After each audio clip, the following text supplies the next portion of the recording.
जय श्री राम सब मित्रों को।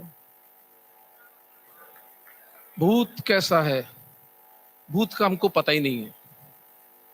यहाँ पे कितने लोग हैं जिनको पता है कि साका जौहर क्या होता है? हाथ ऊपर कर देना। This is a very pleasant surprise. मैं बहुत आनंदित हूं अगर ये बात आपको पता है।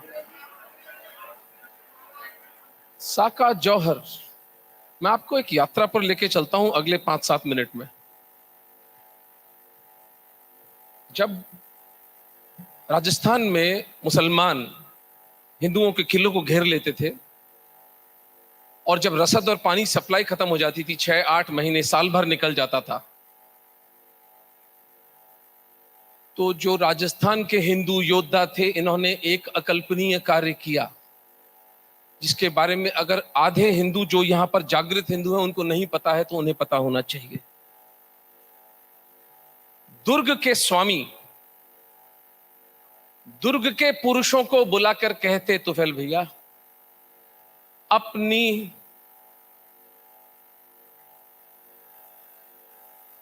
अपनी स्त्रियों को जला दो।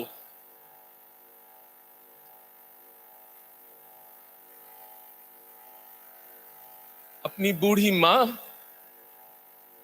जिसके हाथ से खाना खाकर बड़े हुए हो, अपनी पत्नी जिसके साथ प्रेम का संबंध इतने वर्षों निभाया है, फूल जैसी बेटी, उसकी प्रश्न सूचक दृष्टि की तरफ आंख मत मिलाना। इन सबको जीवित जला दो। इस घटना को जौहर कहा जाता था। राजस्थान में 12 साका जौहर बड़े हुए, जिनमें संख्या हजारों से अधिक थी। छोटे मोटे साके तो अनगिनत हुए हैं।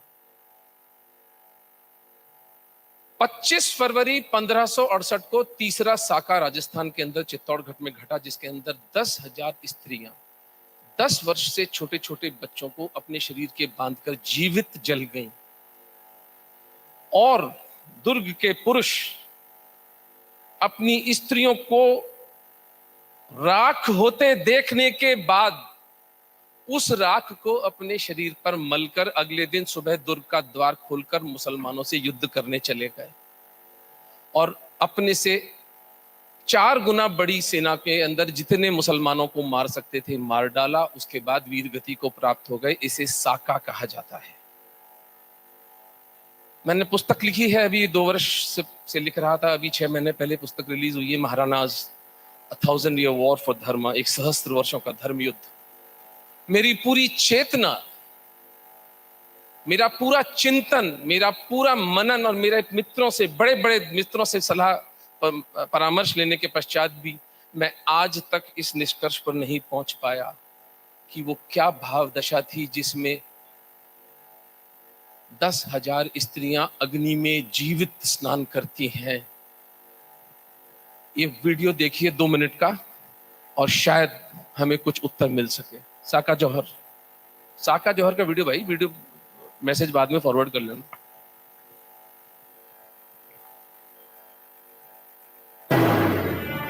सदियों से आक्रांताओं द्वारा साधारण हिंदुओं की हत्याएं व बलात्कार अकारण नहीं थे। यह एक मनोवैज्ञानिक चाल थी, समाज में भय व्याप्त करने की। भय जिसे उर्दू में दहशत भी कहते हैं। भय एक सम्मोहन जैसा होता है, एक ऐसा सम्मोहन जिसमें व्यक्ति समाज केवल जीवित रहने की सोचता है। इसलिए इस सम्मोहन से स्मृति का विस्मरण हो जाता है और स्मृति का नाश होने से बुद्धि का भी नाश हो जाता है।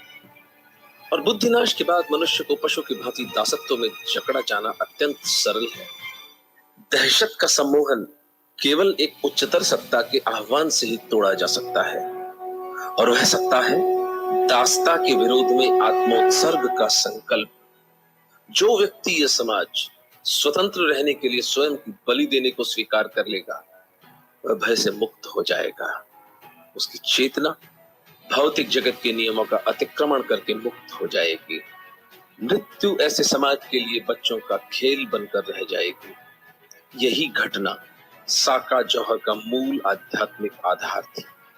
चित्तौड़ के हमारे महिमाशाली पूर्वज अपने गौरवशाली जीवन तथा उससे भी अधिक गौरवशाली मृत्यु के द्वारा हमें समझा गए कि स्वतंत्रता व आत्मसम्मान जीवन से कहीं अधिक मूल्यवान है।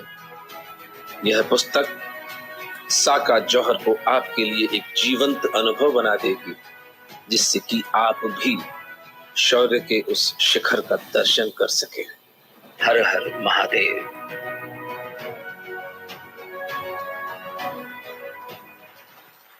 इस साका जौहर को, इस अकल्पनीय त्याग को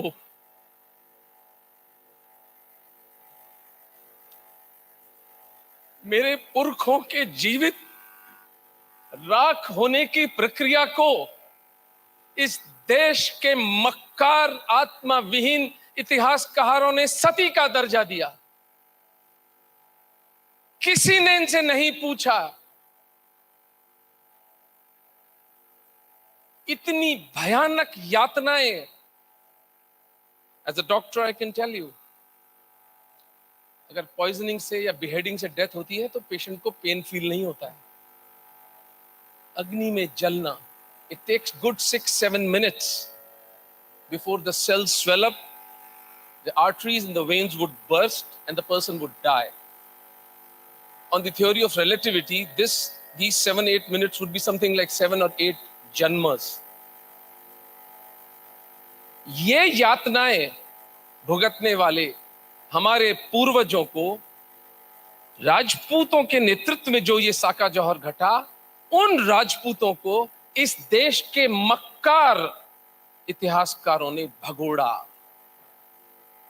हर युद्ध में हारने वाला, आपस में लड़ने वाले, अपनी स्त्रियों को जलाने वाले, अफीम के नशे में धुत रहने वाले, ये बताया। और ये तथाकथित हिंदू बुद्धिजीवी इस व्यभिचार को नपुंसक, पैरालाइज्ड पड़ा सहता रहा। इसलिए मेरे भाई, हिंदू समाज को अपने भूतकाल का पता ही नहीं है। वरना अंतिम बात, 25 फरवरी 1568 को दिन जो साका जौहर की घटना घटी थी, उसमें एक दिन में इन 10,000 स्त्रियों के अलावा 8,000 मेवाड़ के सैनिक, 22,000 निरपराध शहरी चित्तौड़गढ़ के अकबर ने हाथियों के नीचे और तलवारों से कटकर मरवा दिए थे। निरपराध, नॉन कॉम्पिटेंट सिटीजनरी। एक दिन में 40,000 हिंदुओं की हत्या करने वाला अकबर इस देश के अंदर अकबर महान करके पढ़ाया जाता है। ये व्यभिचार इस देश का हिंदू समाज अपने साथ करता है। और इस पुस्तक को, इस मीटिंग को मैं सार्थक तब मानूंगा जब मुझे नहीं पता ये कब घटना घटेगी, मुझे अपने जीवन में ये देखने का सौभाग्य मिलेगा भी कि नहीं। 6-8 महीने, साल, 2 साल के अंदर 5 लाख हिंदू जंतर मंतर पर खड़े हों और सड़कें जाम कर दें कि इस देश में अकबर द डिबॉच को अकबर द ग्रेट कहकर नहीं पढ़ाया जाएगा।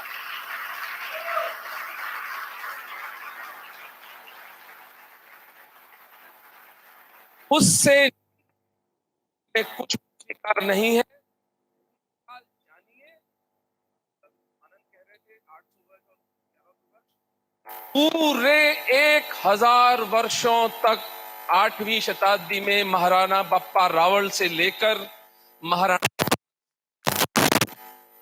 हिंदू राजाओं ने मुसलमान आक्रांताओं को धूल चटाई थी। The biggest failure of Islamic expansion happened here in भारतवर्षा। और ये मैं नहीं कह रहा हूं, ये एक अंग्रेज हिस्टोरियन है, इयन ऑस्टिन, उसने पुस्तक लिखी है मेवाड़ के राजघराने पर। उसने कहा, यदि हिंदू इस्लामी आक्रमण को नहीं रोकते तो पूरा विश्व इस्लामाइज हो जाता। ये था हमारा भूत और हमारा वर्तमान क्या।